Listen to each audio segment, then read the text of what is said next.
ज्ञानेश्वरांचं आणि निवृत्तीनाथांचं मुक्ताबाईंसाठीचं योगदान काय आहे? संप्रदायासाठीचं योगदान काय आहे?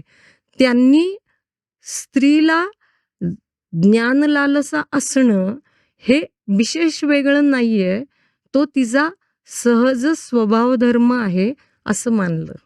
आणि ह्या सगळ्या निवृत्तीनाथ, ज्ञानेश्वर माऊली, सोपानदेव या 3 भावंडांचं वैशिष्ट्य काय? म्हणजे मुक्ताबाईंचं आयुष्य जर आपण बघायला गेलो, तर त्या अर्थाने जे सीमांदी बुवा म्हणते, की कुठलीही स्त्री जन्मतः स्त्री नसते, ती घडवली जाते.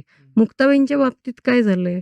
हे सगळे वाळीत टाकलेले मुलं.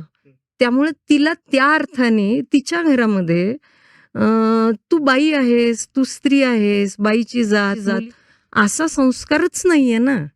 ती वाढलीच मुळात या 3 भावंडांमध्ये आणि या तिघांनी तिला तू बाई, तू आमची धाकटी बहीण असा कुठलाच कधीच नाहीये संवाद. सगळे जे म्हणजे आळंदीला त्यांनी शुद्धीपत्रक मागण्यासाठी गेले, ते त्यांनी नाकारलं. त्यानंतर ही सगळी भावंड बरोबर गेली आहेत. ते जे सगळे संघर्षाचे प्रसंग आहेत ना, त्यात मुक्ताबाई बाजूला राहिलेली नाहीये. ती सगळ्यांच्या बरोबर चालली आहे.